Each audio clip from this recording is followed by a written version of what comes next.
What made you take the step? To leave radio, it was just pure exhaustion. I was just fed up. I was tired and I wasn't being challenged anymore. Jay-Jay Feeney is one of Aotearoa's most recognisable voices, a broadcaster who's been keeping it real with us for decades. From radio to writing, she's shared the highs, the heartbreaks, and everything in between with honesty and heart. But I was only there for 1 month before Stephen Joyce was again, and he said, I'm starting a new station in Hamilton called The Edge. Do you want to come and work on it? I was No way. So I resigned from my new job, Wow. pissing everyone off. It was across the road. How was it? So they could see you. Yeah. Not Hi too- guys! Just a quick note, this podcast is for education and entertainment purposes only. If you need financial advice, please make sure you contact a financial advisor to get professional advice. Jay-Jay Feeney.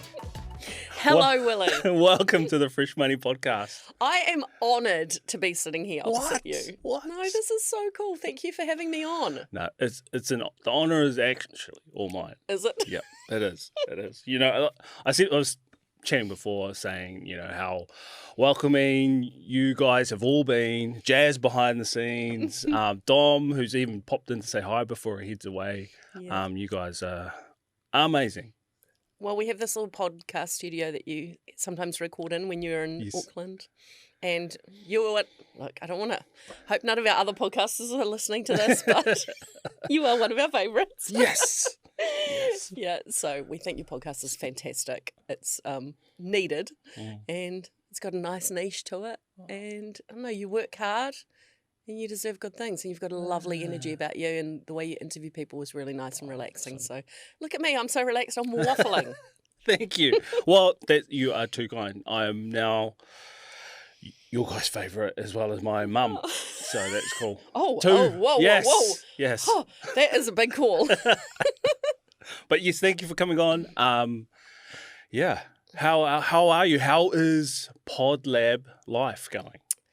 It's going good. It's fun. It's so weird because I made this transition from being on the radio for 35 years where I'm an employee and, you know, my job is to entertain people and not worry about anything about how the business is running. Yeah. And then all of a sudden now I own this business and I have to Crazy. think about things like accounting and lawyers and, I don't know, paying the electricity bill and, you know, just crazy things I never really thought about. Yeah.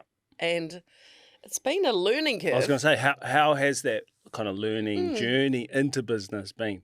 I think it's been so fun, actually. Yeah. So there's been me and Dom, my ex-husband, and our friend Jazz, who's our studio manager. So she's currently pushing the buttons here and Jazz is awesome. live mixing this video. Hi, Jazz. And we've just, from day dot, once we took over the lease of this building, and it was just a empty shell of a garage, we've just had the funnest time, like putting it all together and just so cool. learning along the way. And sometimes you have to ask ChatGPT questions because you've got no idea. But yeah, and I got a business mentor and stuff like that. Oh, nice. Yeah, it was nice. just, it's all just come together. I've been quite surprised, actually, how easy it was. Yeah, really cool. Easy, you know. Yeah. But yeah, it has been pretty cruisy, I got to say. Yeah. Okay, nice. Yeah. And like, how have you learned the, I suppose it's kind of the boring bits of business, like yeah. the tax, like, Oh, accounting. She rolls her eyes. I've never been any good at that at all. And so I outsource it. Yeah, nice. So I was Nice. really lucky. This woman called Kate Doyle, and she owns her own bookkeeping business, Tidy Books. She won Bookkeeper of the Year. Oh, Who wow. knew it was a thing? Anyway, love her to death. She messaged me and said, "Hi JJ, you know, grew up listening to you on the radio, blah blah blah. Yeah. Have you got someone to do your books? I would love to do it for you." Whoa. And so I thought, I need someone like that because I had no idea what to do. So I met up with her and she's so great and she's just taking care of everything. And she just tells me, like, just do this for me and I'll take care of everything. So I basically just wait for her to give me instruction. Yeah, cool. And we just forward her the invoices. And obviously, since we haven't been making money yet, I'm getting a nice little refund every month or whatever. Yes. So she's like, Nice. a refund's coming. Yeah. Oh, So, awesome. yeah, so I outsource things like that because I honestly don't have a clue. I'm not good at budgeting either, which is not good business sense. But we're all learners, aren't we? We're all lifelong learners. Yeah. Before that, obviously you had a long career in broadcasting. But tell me a bit about yourself. Where did you grow up? Where are you from? Yeah. I'm a Naki girl. Oh, wow. Basically. Naki hardcore? No. Yeah, Naki hardcore.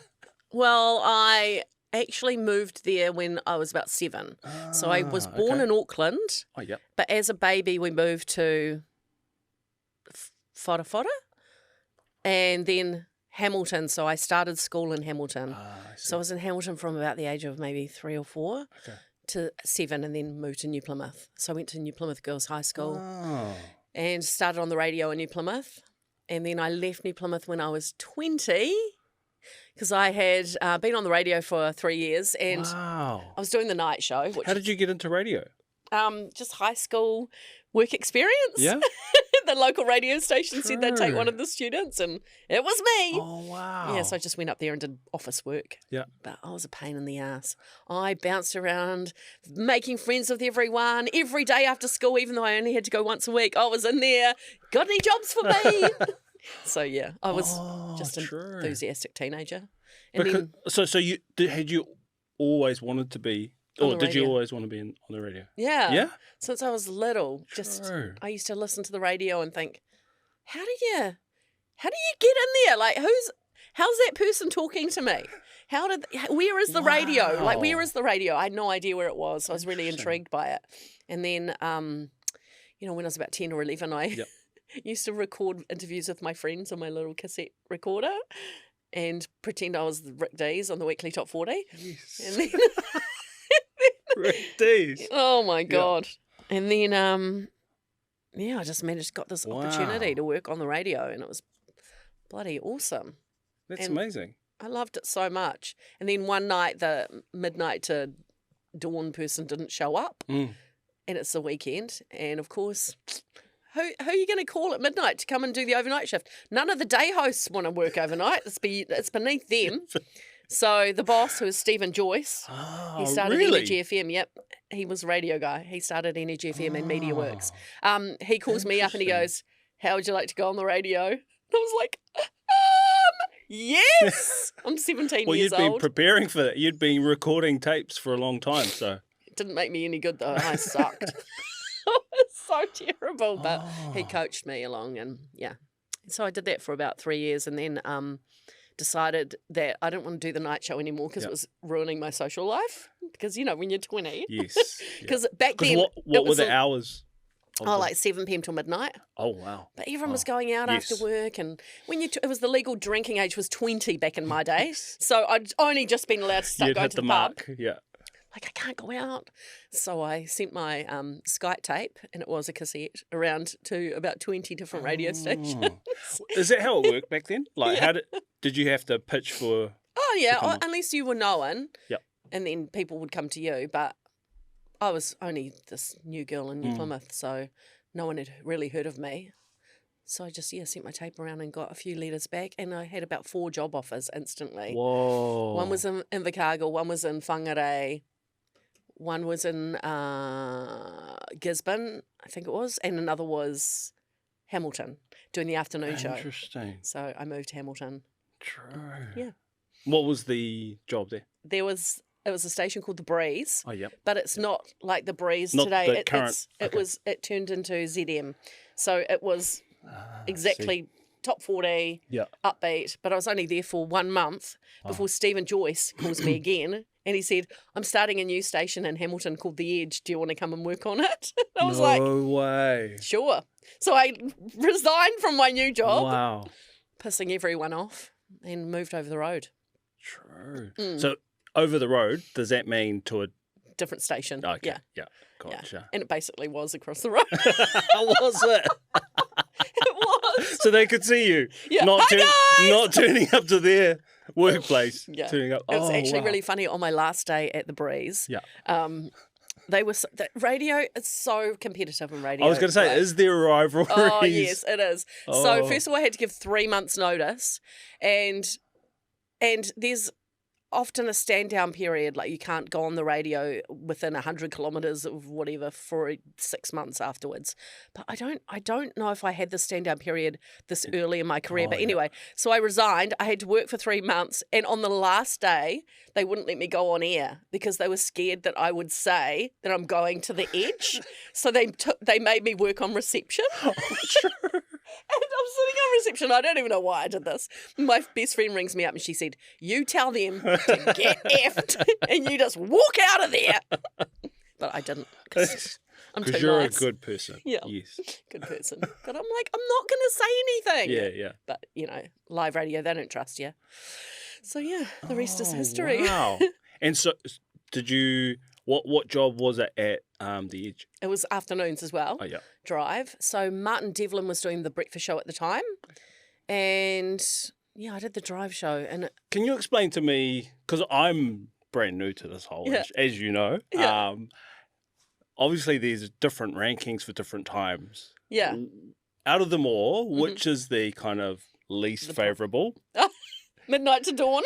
Midnight to dawn, okay. They don't do that anymore because they've got computers. So the best time of the day is the breakfast show because most people listen to the radio in the car. And in the morning is when you have the most people listening. Okay. So in particular from about 7 till 8:30 a.m. is your peak listening time. Yep. And then the second peak time of the day is the afternoons from about, around 4 to 5:30 p.m. Because people are on the way home. And also after school there's a bit as well between 3 and 4. So because a lot of people will get in the car in the morning, listen to the radio on their way to work, and then they get out the car and then they get back in the car in the afternoon and the same radio station is on. Yes. So they always say your ratings are won or lost in breakfast. You need people to listen to your breakfast show in order to keep them on the station for other days. So some people will listen during the daytime, but you would probably go, it depends on the format of the station. So a young station like The Edge, breakfast will be number 1 slot, followed by drive number 2 slot. Third slot will be the night show, 7 to midnight. And then 4th slot would be the day show, like 10 till 4 or whatever, 10 till 3. But on like a station like The Breeze, it would be like breakfast, drive, and then the day show would be a lot stronger than the night show wouldn't be as good. But the day show, because a lot of people...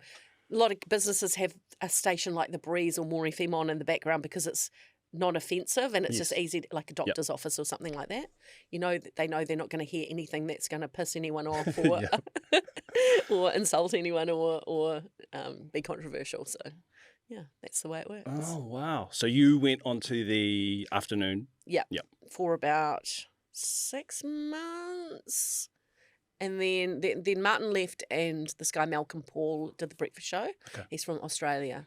And after a few weeks of him doing that, they decided he needed a co-host. So they put me on breakfast. Nice. I think I was like 21. Whoa. And it was so early, getting up at 4 a.m. Oh, God. And I thought, no, it's So you get up at early. 4 for 6 o'clock start. Yes, right? We get to work around 5. Okay. And you do... Like, you prepare the show, well, this is the way I've done it. Yeah. I mean, everyone works differently. Yeah. You prepare the show in the daytime for the next day. Gotcha. So in the morning, though, at 5 o'clock, you want to come in and write, like I'd write Scandal or, the Scandal on the Edge, Jay-Jay Feeney, Scandal Queenie.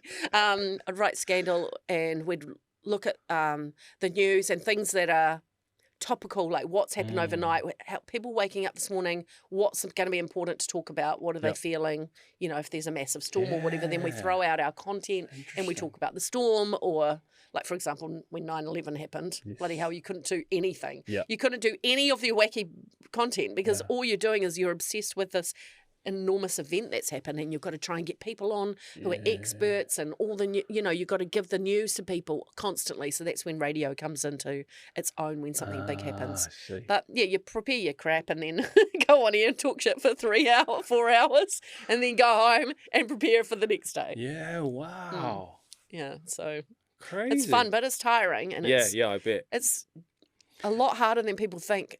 They listen and they go, oh, you guys are just talking shit, whatever, for 3 or 4 hours. But there's so much skill involved in having the conversations that you have with your co-host, having that chemistry, thinking of the things to talk about and the way that you talk about it and the way that you colour things up by doing stunts or adding music or, you know, interviews, or how can we make this bit better? Like, there's a lot of science that goes into it. Yeah. Like, I'm learning just hanging around you guys. I'm like, whoa, I had no idea how this all worked. And I'm still learning stuff now, like, as we speak. So, well, you know, we've swapped. You've taught me something about the official cash rate, and I'm teaching you about radio and there we entertaining. go.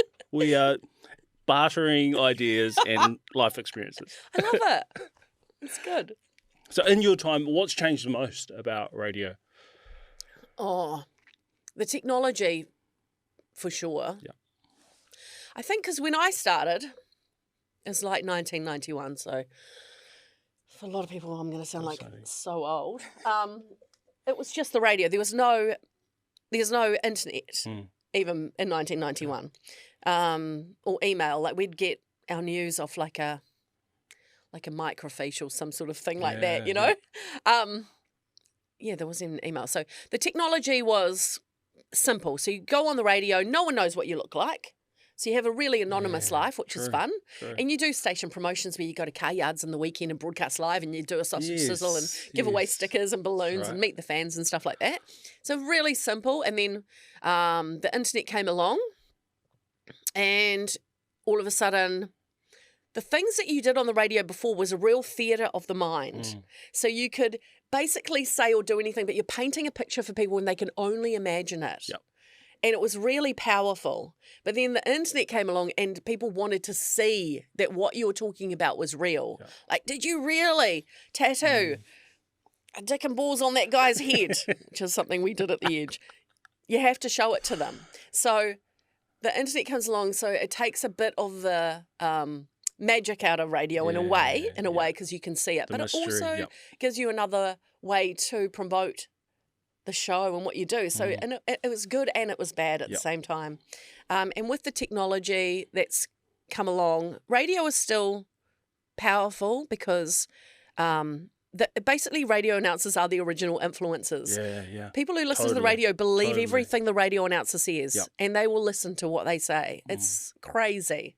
And that's why we're under a lot of pressure to check our facts and all that sort of stuff. But so you have that, but then as you get more and more famous and there's more technology, less people, you don't have to have the overnight people working because computers can do it now. Some people can record a couple of hours of their show. It doesn't have to be live all the time. So, for example, the night show might do that. They might work live 7 till 10 and then the last 2 hours are pre-recorded. Gotcha. Not all the time. I'm just saying in some instances. Never breakfast or drive. Never. It's always got to be live. Whoa. Yeah. Because it's so crucial. You need... You know, people have got to call in and participate. That's the fun thing about radio. A podcast, you can sit here and talk shit. Yeah. But you can't involve the audience. That's right. On radio, they can call in. They can text in. That would freak me out. Well, it's not always good, as you know from Instagram comments. Not always good, but, you know, it's cool to be able to get that live feedback and live interaction. And you know when something's working and resonating with people. Or when it's not, because people will tell you as well. And when you get more than one text and they're coming in, they're going, you guys suck, this is boring, whatever. Then you go, okay, it's time to wrap it up now. Let's move on to the next thing. So it's changed just in terms of the technology, I think. Yes. And nowadays, it is struggling a bit because... If you're serious about buying your first home, make sure you check out the First Home Buyers Masterclass. In this masterclass, we take you through the whole home buying journey, from getting pre-approved, finding your property, to settling. This will take out a lot of the confusion and make your home buying journey a lot easier. Make sure you check out the link below for our masterclass. Radio survives solely on advertising dollars. It's not funded by the government. Only Radio New Zealand is a government radio station. But like MediaWorks and NZME, so ZM, The Edge, all those stations, they're funded solely by advertising. And the old days, advertisers would buy an ad in the newspaper, ads on the radio, maybe an ad on TV. Nowadays, they're buying ads on Facebook and Meta and Instagram. True. So the a radio lot of that spend is going somewhere else. Yeah, and that's why the radio companies are struggling because they don't have the money they're trying to get the money, and so they're having to let people go and streamline and try and grow their podcast company, their podcast arm or their online arm or whatever. So you're going to see a lot more digital stuff come out of radio. How is the podcast industry, this growing thing, how is it perceived in your mind from the radio and kind of media companies? I think all the media companies like MediaWorks and NZME, they have their own podcast companies now. So does Stuff, so does the NZ Herald, because they know that podcasting is really powerful and it's getting more and more popular, and that's going to be where the money's at. Yep. Like you can just see the power of podcasting, like for example with the Trump election, how they call it, like the podcast election. Elections, so you can see how powerful a podcast is. It's more powerful than radio, I think, because people have chosen to listen to you. So they have actually, they're not listening, they're not in a shop and overhearing the radio or listening to the radio at work because their workmate chose it. They have chosen to listen to your podcast, and they are fully engaged in listening. They're not distracted. Like you usually listen to a podcast when you are driving or exercising or doing your housework or whatever, but you're usually on your own a lot of the time. So it's a very intimate thing. And if you keep choosing the same podcaster, you love that person. You like them. You think, you're in their mind, their ears. You form this intimate relationship. So podcast sponsorship is really powerful, and companies aren't cottoning onto this yet. They're not. They're thinking that Instagram or Facebook is the way to go, but they should really look at like podcasts in the niche for their business. Because there's a lot of research out there that New Zealand is behind in terms of podcasting. We last year's news. Like we've got to catch up. Like quite a few years behind in terms of podcasting. The UK, the US have been this is almost saturated in those markets, but here it's still this emerging in a way. It's exciting because it's emerging. So I think there's not like the problem with the podcasting is that it's kind of becoming competitive in its own now. So MediaWorks podcasts against NZME podcasts and the Herald podcasts and Stuff podcasts, they don't like to intermix, so there's no way that you could advertise a podcast under the NZME umbrella on MediaWorks and vice versa. It's becoming that sort of, these are our podcasts, and like if you're a podcaster like you and you say something newsworthy, it is very rare that it would get in the news unless, like, they don't like to mention other podcasts. So they might say, this person was heard on a podcast talking about blah, blah, blah. But they won't say the name of my podcast. Unless it's a negative story. They'll go, Willie Leota on Fresh Moni said this. So it's really hard to get any media attention if you're not with those media companies. Yeah. It's kind of competitive. Yeah. But as individual podcasters, I think we should be forming a community and just supporting each other. I think so. And we're not competing against each other. There's plenty of space for more podcasts.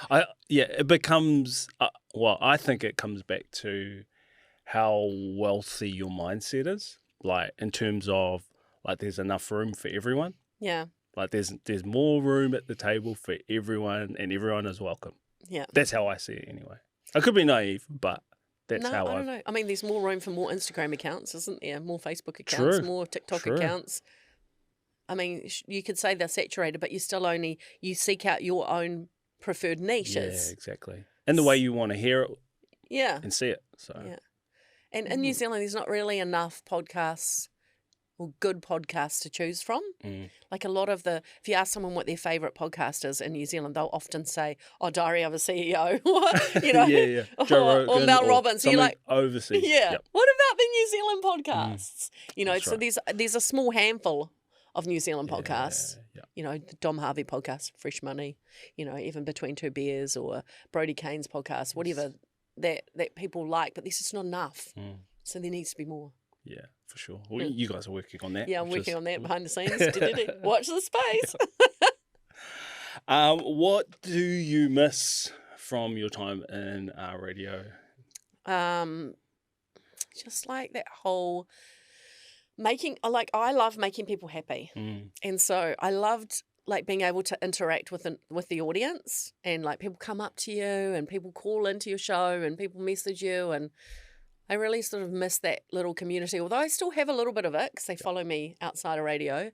But I kind of miss that, and I miss like the fun that we could have, you know, and you could just sort of, there was a bit of freedom, a little bit, not always, but you know, it was just cool. You could, it's almost like, you know, when you're having a bad day and if you talk to a friend about it, you feel better. Yeah.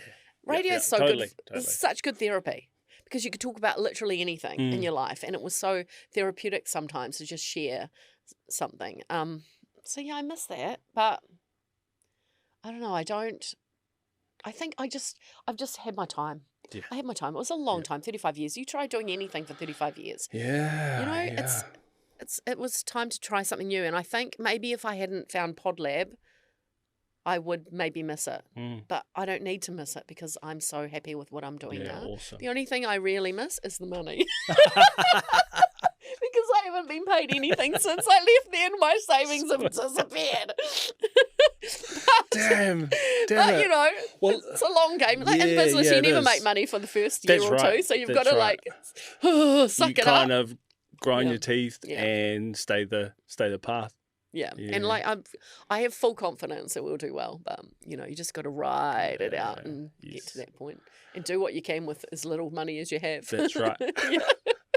What made you, like, because stepping out on your own is scary for anyone, for everyone. Yeah.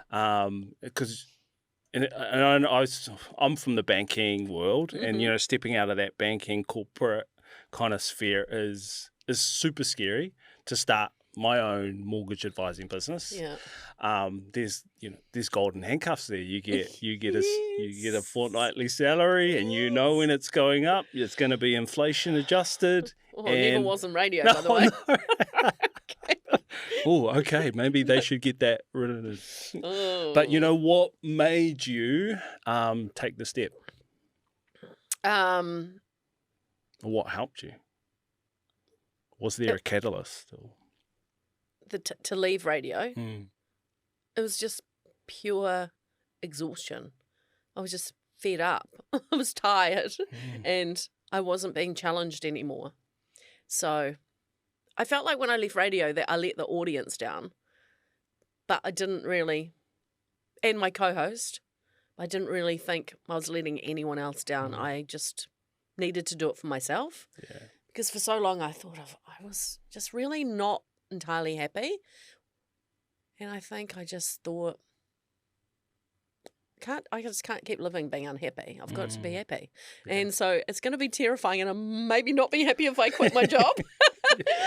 But I thought about it a lot, and I thought, you know what, we just make do. Yeah. We find our way again. And so I was confident that I would find something.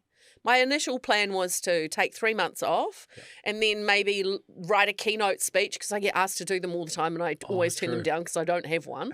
And, you know, do some MC work or whatever. But I never did that, because a week after I resigned, before I even left, Dom said, hey, this studio's come up for lease. We should get it. And then, you know, let other podcasters come and record there.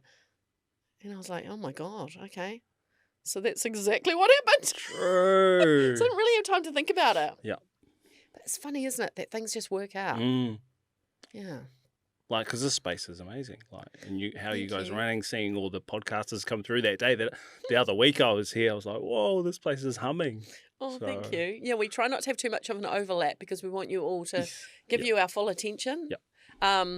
But yeah, it's cool. It is also cool when you run into the other podcasters. Yeah, I think it's cool. We're going to have a little podcast party for everyone. Because I get to see how other people are podcasting as well. Yeah. And I'm like, oh, cool. Because I'm always trying to learn, because I know it's actually what I enjoy doing, and part of me growing is just learning from everyone around me. So you guys are doing an awesome job. Okay, let's talk personal finance, because you're on Fresh Moni. Yeah. You kind of have I to. wonder when we're going to get to this. Yeah. Are you a saver, spender, or just go with the flow kind of person when it comes to money? I'm a spender. Yeah. I'm like, you can't take it with you when you die. That is a good point. That's a what I great think. point. And I've got no one to leave my money to. Yeah. Because I've got no kids. And also, the idea of an inheritance, sure, it sounds nice if you're getting one, but I just think if I left money to someone, you know, did they deserve it? Are they going to take it for granted? Blah, blah, blah. So that's my silly way of thinking. I save for my retirement. Yeah, nice. And then hopefully I'll be Do you able have to. a KiwiSaver? Yeah, I have a KiwiSaver. Yeah, and I have another. Well, I had another. Like an AMP kind of thing. Oh, yeah. But currently I've had to draw that out because I'm trying to fund this company. But hopefully this business will be my retirement. Yes, that's it. So as long as I can live comfortably in retirement, then I'm happy. Well, that's the thing, right? Like, you can invest in so many things. Like, obviously, KiwiSaver, property, but there's also business that you can invest in too. And that's what you guys are doing. So yeah, that's why I keep saying to Dom, because he's a bit stingy. Yeah. So I'm like, I'm wanting to spend money here, there, and everywhere. He's like, is that really necessary? And I'm like, yes, because it's an investment in our future. Yes. So I know we have to spend a lot of money right now, but we will hopefully get it back if the business does well. And that's the aim. Because these cameras that you've got here are really good, eh? Like really flash. So flash. We've got Jazz in there. But they're an investment. Jazz is in there. She's an investment. Yes. She is live editing this as we speak. Yeah, wow. She's putting the camera on you when you're talking. She's putting the camera on me when I'm talking. She's putting the camera on both of us when we're laughing hysterically. So, you know, we put a lot into it. Awesome. Do you own your own home? Yes. Is it your first or second or third home? It's, oh, God. Okay, so when I met Dom, he had a house in Palmerston North. Oh, yep. And he bought it in like the 90s and it was like $86,000 or something, you know, like a villa. That's what it was in those days. And it had a spa. Anyway, so when we got married, he sold that house and I'd saved money for a deposit for a house on my own. So we put our money together to buy our first home in Auckland, which at the time was $400,000. And this was in 2001, I think. Now, in 2001, $400,000 was like all of our friends in Palmy and Hamilton. We were like, whoa, they got a bowling alley or something, like what a mansion. But it's just what it cost in Auckland. Insane. And we were just trying to sell them. It's this normal standard 3-bedroom house, but it cost $400,000. And we were like, shit, that's a lot of money. But anyway, from that, we, you know, after a few years, you get equity. So we sold it and we were able to upsize to another house. Nice. But when Dom and I split up, we had to live in 2 houses, so we had to sell our house. Gotcha. So he bought an apartment and I bought an apartment, and that's what we live in. Each. And we also have 2 other apartments that our mums live in. Nice. So when they pass on, that's our retirement as well. We can sell those. Awesome. So you have we've got other investment. Yeah, but although they don't pay us any rent or anything, so at the minute we're just paying all this money for body corps and rates and all that. It's expensive, eh? Yeah, it's a lot. But it's a long game we're playing, like anyone. That's right. You get a mortgage, it's a long game. You buy a house for $1 million and you're like, holy shit, that cost me $1 million. But in 10 years' time, it's going to be worth $2 million. Yeah, exactly. So exactly. Yeah, because the value doubles every 10 years. 7 to 10 years, yeah. Not for apartments, but I bought my apartment off the plans, built in 2020. Yeah. And it's worth less than what I paid for it. Did you buy? Well, because the market sucks. Yes. Yeah. Right at the peak. Market. I bought it at the peak. You bought high and currently it's low, isn't it? Yeah, and they're selling apartments in the block for way less than anyone bought them for, which sucks. And it's a beautiful apartment block, but it's just, you know. It's just the market. Yeah. It goes up and down. But, you know, I'm not planning on selling it. That's where I live. So that's right. If I sell it, it's because, you know, things have gone bad around here. You find me sleeping on the couch in Podlab. It's your new house. When I come in Yeah. and I ring the doorbell, you're like, wait. I'll be in my pajamas. Yeah. You're in your dressing gown. Yeah. But that won't happen. That No. won't happen. No. Um, Otherwise, I have to move in with my mum since it's my apartment too.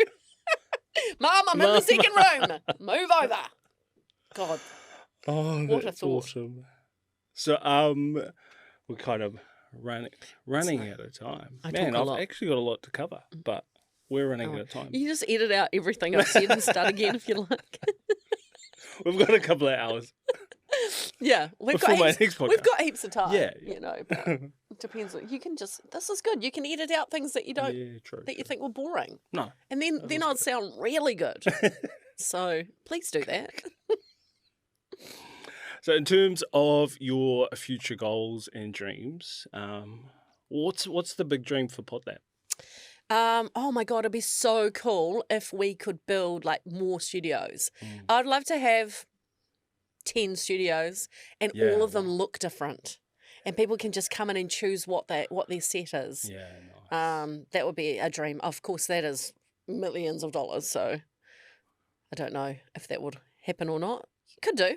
We have had people interested in investing, but I'm a little bit cautious as I want to get things going on my own first and then think about it. That's cool. I'm not obsessed with money. Like I don't do this to make money. I do this because I love it and it's something cool I want to be able to offer people and I want to help people. And obviously I'm learning pretty quick that I do need to make money to pay the bills and pay my staff and actually earn some money myself. So I've learned a few lessons there. But yeah, the goal is to grow it so we can have like heaps of studios, but also that we are like the number one the go-to podcast company. So if anyone wants a podcast, they need anything at all to do with podcasting. Even if they want to do a podcast and they've got no idea, they just know that if they come to Podlab, we're going to answer all their questions for them or help them get it going, or, you know, we can deliver the whole podcast to them without them even having to do anything but show up and do the talking. So we just want to be that top of mind for anyone in the industry, knowing that this is the studio to come to. That's our goal. Yeah. That's cool. That's so cool. And we want to just do things to support up-and-coming podcasters. We can't afford to do that yet, but in the future when we start making money, then we will start like helping people who don't have as much money, that can't afford the luxuries of a studio like this, but we want to be able to help people get in at maybe a cheaper price or, you know, help charities or whatever. But in the meantime, we still have to grow the business. Yeah. That's really cool. Is it? Yeah. And my final question is, what does wealth mean to you? It is definitely, this is so stupid and cheesy. It is definitely happiness. Because if I think back to the times in my life when I've been the happiest and when I've been the saddest, the happiest times have been when I've had the least amount of money. It's not about money. Like money, all money does is take away the stress of like having to pay your bills. But you don't need, I know this now because I earned 6 figures on the radio and I earn nothing now. And I'm so happy because it's not about the money. Like I get a bit stressed at things like, oh shit, how are we gonna pay for this and that?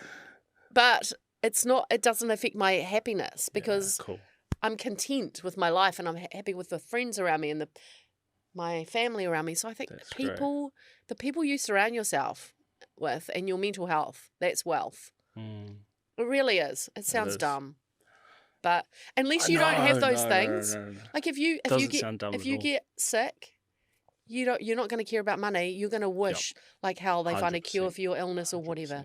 So it's just not about wealth. Although, but in saying that as well, if I won lotto. Yes, that's a different. I would be so elated because there's so much I would do with the money. Yes. But you know, I would also. I am a philanthropist, so I would give away a lot. But anyway, that would make me happy to do that. So there you go. Was that a clear enough answer? That is an awesome answer. That's awesome. Yeah. Oh, that's beautiful. That is beautiful. Thank you. Well, thank you so much, JJ. Thanks for having me on your podcast. No, thanks for coming in. You are an absolute legend. Like you are. Thank you for sharing. Thank you for being so welcoming to me, the Fresh Moni podcast, and I wish and hope all the best for you. That happiness will follow you wherever you go. That's as well as success, because money pays the bills. Yeah. Vice versa.